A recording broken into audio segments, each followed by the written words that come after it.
অচেনা অতিথি হলো আপন, তোমায় ঘিরে তো জীবন মরণ।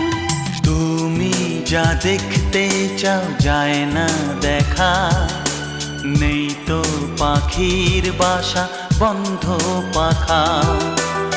অবুঝ মন চায় সবুজ বন, আমার নয়ন তুমি তো